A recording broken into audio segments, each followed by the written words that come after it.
네, 여러분 안녕하십니까. 정청래입니다. 깜짝 놀라셨죠? 예, 저도 깜짝 놀랐습니다. 오늘 YTN 뉴스 FM 이동형의 뉴스 정면 승부는 이동형 작가가 지금 휴가 중에 있습니다. 지금 탱자탱자 놀고 있어요, 지금. 그래서 제가 오늘 소환돼서 1일 알바 MC를 보게 되었습니다. 제가 알바를 하니까 또 저 때문에 또 소환된 분이 두 분 계십니다. 오늘 1부와 2부에서는 2018년 정치권을 돌아보면서 어떤 인물이 뜨고 졌는지 우리 인물 세평 시간을 갖도록 하겠습니다. 두 분 모셨습니다. 이 시대의 참 땡땡인 강기정 전 의원. 땡땡이가 뭡니까? 땡땡을 본인이 채워주셔야죠. 제가 전혀 생각을 하지 못했습니다. 이 시대의 참 정치인 정청래입니다. 네. 이런 것처럼. 네. 이 시대의 참. 좀 이따 생각 좀 해보랍니다. 이 시대 참 좀 이따 생각하는 사람. 강기정 전 의원님 나오셨습니다. 네. 안녕하십니까. 네. 이 시대의 참 땡땡인 정도원 의원님 나오셨습니다. 네. 이 시대의 참 미남인 정도원 나왔습니다. 여보세요. 네. 지금 초장부터 지금 아니 방송을 망치려고 지금 작정하셨습니까? 참 미남인? 죄송합니다. 네. 이제 올해도 얼마 남지 않았어요. 얼마 남지 않았는데 이맘때가 되면 뭐 교수님들이 또 뭐 사자성어도 발표하고 뭐 이렇게 되는데 두 분은 2018년 사자성어 뭘 뽑혔는지 아세요? 알죠. 뭐예요? 교수신문이 매년 이 작업을 하는데 올해는 임중도원. 무슨 뜻이죠? 짐은 무겁고 갈 길은 멀다. 역시 교수들이 좀 다르긴 다른 것 같아요. 그러니까 이거잖아. 날은 어두워지고 비는 오고 갈 길은 멀고 갈 길은 멀고. 원래 그 얘기가 이제 해는 떨어지고 갈 길은 멀다 이런 그렇지. 단어죠. 네. 근데 저는 제가 이걸 사실은 해는 떨어지고 갈 길은 멀다 이렇게 뽑아보고 싶었는데 그냥 성과를 중심으로 한번 해보고 싶어요. 천지개벽 어떻습니까? 천지개벽? 김정은 위원장하고 우리 대통령하고 만나서 사실은 아직 딱 꼭지가 따지진 않았지만은 엄청난 정말 지금 이렇게 보니까 뭘 했어 그러지만은 지난 4월 이후에 한 6개월 보면 엄청났잖아요. 깜짝깜짝 놀랐죠. 강기정 의원이요. 네. 원래 그 국회에서 발언을 하게 되면 속기사들이 잘 못 적는데요. 전라도 사투리 가도 천천히 심했어. 하라고요? 천천히 하라고. 꼭지를 딴다. 뭔 꼭지를 따야 돼? 이제 소위 평화협정과 비핵화 이 두 꼭지를 딱 땄어야 되죠. 근데 그게 안 됐죠. 그걸 아직 못 땄다. 그렇죠. 그럼 내년에 따게 될까요? 당연히 내년은 따야죠. 이게 더 늘어지면 안 되죠. 확실합니까? 원래는 이제 올 연말까지 해서 뭐 좀 다 정리했으면 좋겠던데, 트럼프 생각이 뭔지 지금 잘 정리가 안 되고 있는 것 같아요. 강기정 전 의원님은 저하고 생각이 좀 비슷하신 분 같아요. 아, 그래요? 네, 그럼 다른 목소리도 들어봐야죠. 지금 임중도원 그랬잖아요. 정도원 의원님. 그러면 네. 짐이 뭐예요? 문재인 정부의 짐. 짐이 아무래도 경제겠죠. 먹고 사는 문제가 지금 제일 어려운 경제가 많이 안 좋습니까? 그렇게 저는 지금 실제로 경제 현장에 가 있잖아요. 식당하고 계시죠? 네. 지금 아차 싶더라고요. 네. 내가 이걸 왜 했나 싶은데 굉장히 어렵고요. 근데 거기 장사가 잘 된다고 그러던데 그럼 경제가 좋은 거 아니에요? 그야말로 오픈빨인데 네. 이것도 이제 얼마 안 남은 것 같아가지고 걱정이 많습니다. 그렇습니까? 그러니까 우리가 인정할 것도 인정해야 되는 것이 남북관계, 북미관계는 어쨌든 쌍전벽해 천지창조할 정도로 개벽을 했는데 경제 문제가 아직도 무거운 짐이 되는 것은 사실인 것 같다. 그렇죠. 특히 자영업 쪽은 더더욱 어렵죠. 지금 자영업 25% 비중을 차지하고 있기 때문에. 근데 지금 자영업 대책을 몇 개 내놨는데 카드 수수료나 이런 거 말고 몇 개 내놨는데 이제 사실은 대통령이 제조업 쪽으로 가자 그래. 혁신 경제. 네. 제조업 스마트 팩토리를 지금 주창을 하고 있어요. 내년에는 나아질 거라고 생각합니다. 아니, 강기정 의원님 근데 스마트 팩토리 이런 또 전문 용어도 또 막 사용하고 계시네. 한때 제가 독일의 이 인더스트리얼 4.0이 우리는 이제 제4차 산업혁명이라고 하지만은 독일은 인더스트리얼 4.0이라고 이야기하지 않습니까? 네네. 그래서 독일의 제조업 강국이 어떻게 되었는가를 제가 또 한 7개월 동안 열심히 들여다보다가 독일 다녀오셨죠? 그렇죠. 그럼 독일어 한마디 해 주세요. 그건 독일어는 배우지 않았어요. 배우지 않았어요? 네, 어설프게. 비필 워이스 데스. 어설프게 배우다가. 아우피더젠은 알 거 아니에요. 아우피더젠. 그냥 전철 어떻게 이야기한지 이 정도 알고 왔어요, 그냥. 아, 그래요? 네. 구텐탁도 모르고 그냥 왔단 네, 말이에요? 뭐 전혀 발음이 안 됩니다. 네, 알겠습니다. 근데 어쨌든, 지금 문재인 정부가 지지율 고공행진을 하다가 지금 많이 떨어졌어요. 거의 뭐 절반으로 떨어졌고.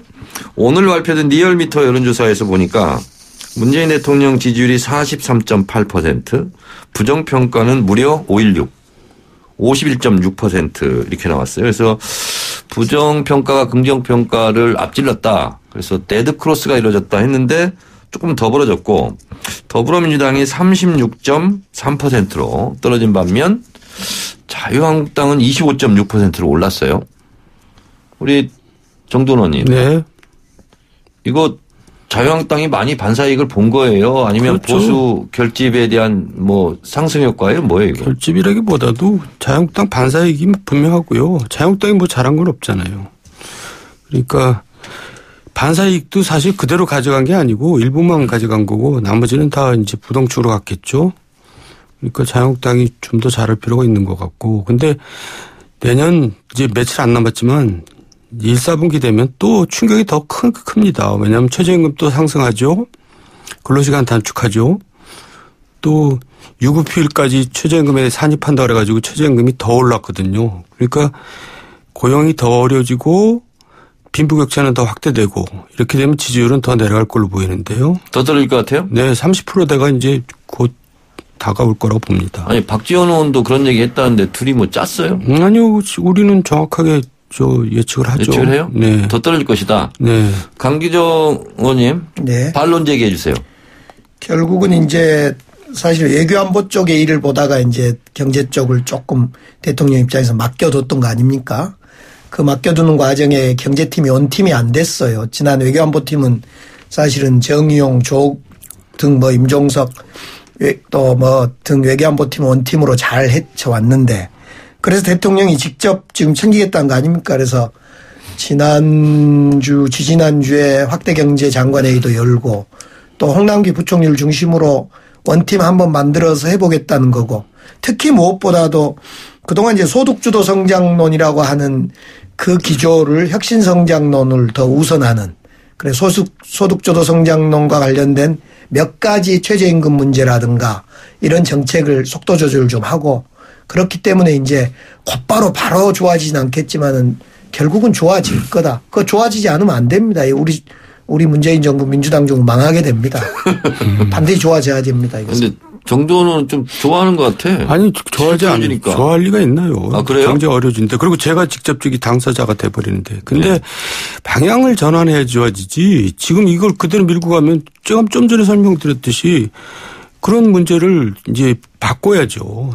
그리고 이미 지나간 거는 어쩔 수 없다 하더라도 거기다 얹히면 안 되는데 아까 제가 마지막에 얘기한 유급휴일을 최저임금에 또 산입시켜가지고 최저임금을 더 올리는 거는 대통령께서 뭔가 속도 조절하신다 그러다가 결국 거꾸로 가버렸어요. 그러니까 저는 대통령이 왜 이렇게 그 고집이 세지 그런 생각이 들 수밖에 없네요. 아니 그 유급휴일을 얹히는 문제는 사실은 최저임금을 올리는 게 아니라 그동안 수십 년 동안 유급휴일을 사실상 계산에 넣어야 되는데 계산에 넣었는데 이걸 시행령으로 넣었을 뿐이죠. 이건 뭐 유급휴일 문제는 과거와 변함이 없을 것 같고 최저임금이 이제 내년 것은 그렇다 치고 다음 해에 어떻게 결정할 건가 이거 조금 고민인 거죠. 그래서 경제 상황은 그동안 이제 소득주도 성장론을 펴면서 몇 가지 정책을 폈는데 그거에 대해서는 조절하고 속도 조절을 했고요. 아마 더 좋아질 겁니다. 혁신성장론의 핵심이 이제 우리 네. 제조업을 좀 바꾸자 한 거니까. 지금 이 방송은요. 정청래 TV에서도 지금 생중계를 하고 있는데 정두원 의원에게 지금 항의가 들어왔어요. 네. 문재인 대통령 고집이 세다고?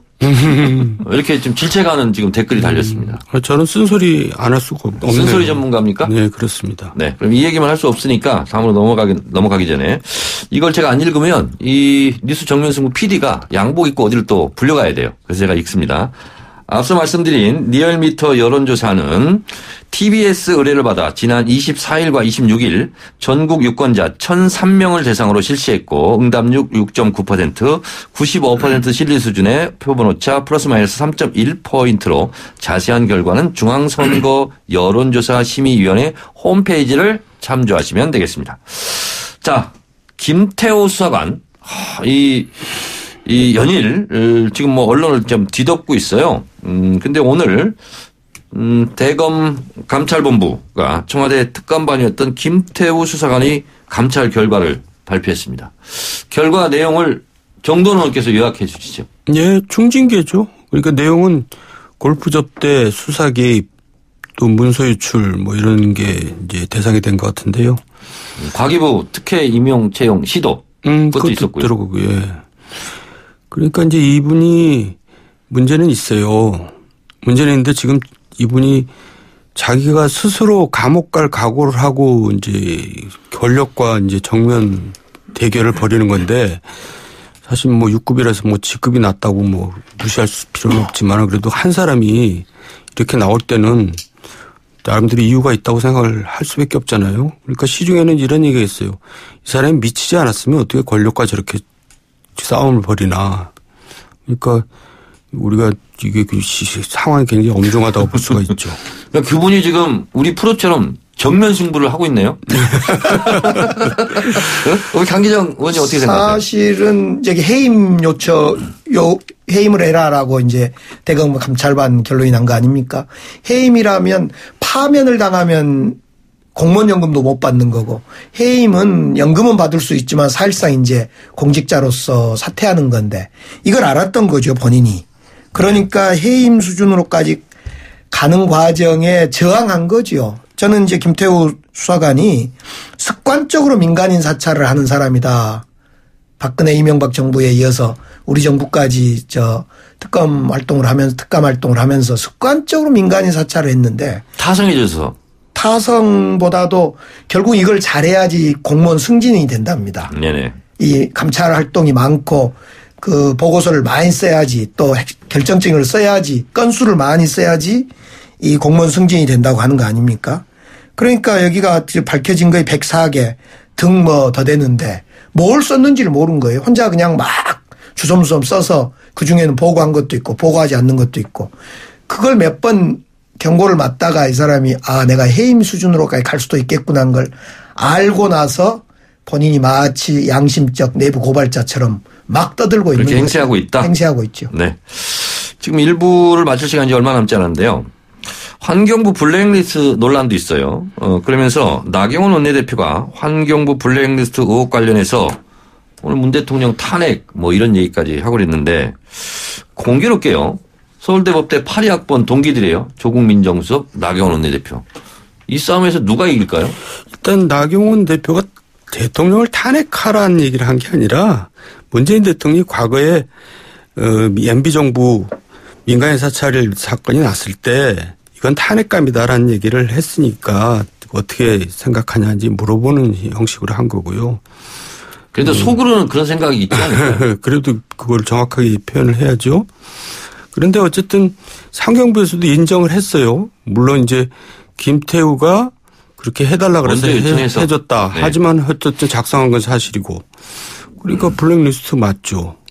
그러니까 이게 그렇게 엄중하게 다뤘던 사건이 이번 정부에서도 또 등장한 셈이고 저는 이것뿐만 아니라 예를 들면 빨리 얘기할게요. 코드 인사, 공기업 낙하산 인사, 적폐청산 정치보복, 공영방송 등 언론 장악, 민간인 사찰, 블랙리스트 이게 많이 MB정부 박근혜 정부 때 듣던 얘기들이 또 이 정부에 계속 나온단 말이에요. 이건 이 정부는 노무현의 이기 정부가 아니라 박근혜의 이기 정부다. 이런 얘기가 나올 정도로 뭐 흡사하는 게 너무 많아요. 너무 심한 얘기 아니에요, 그거? 아니 그렇게 하더라고요. 네. 네. 그래요? 강기정 의원님. 통렬하게 반박 좀 해 주세요. 나경원 의원은 지금 사실상 탄핵을 하고 싶어 한 거예요. 탄핵을 주문하고 싶은 거예요. 그런데 과거에 문재인, 노무현 대통령 때 탄핵 역풍 때문에 이게 들어온 거죠. 이걸 탄핵감이라고 탄핵이 될 수 있는 것처럼 있을 수 있는 것처럼 말하는 건 말이 안 되고요. 지금 그 환경부 감사관실에서 김태호 요구를 받아서 자료를 했다는 거 아닙니까? 근데 이게 감사관실의 상시적 업무라는 거죠. 근데 거의 좀 더 오바돼서 지금 김태호 요구에 의해서 몇 가지가 첨가된 것 같은데요. 이것을 민간인 사찰이라고 부르면 안 될 것 같아요. 저는. 다를 것 같아요. 결을.